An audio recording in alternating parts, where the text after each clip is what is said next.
Hi guys, nandito ngayon ako sa aking garden. Alam niyo ba kung anong puno ito?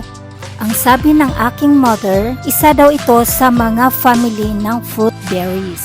Kung may alam po kayo dito, paki-comment down below kung anong berries ito. Ang dami niya na kasing hinog, kaya nag-harvest ako.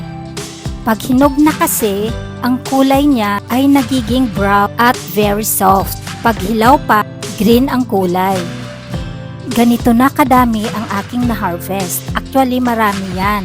Kaso lang, hindi ko na malayan na marami na palang nahuhulog at ito ang kanyang laman.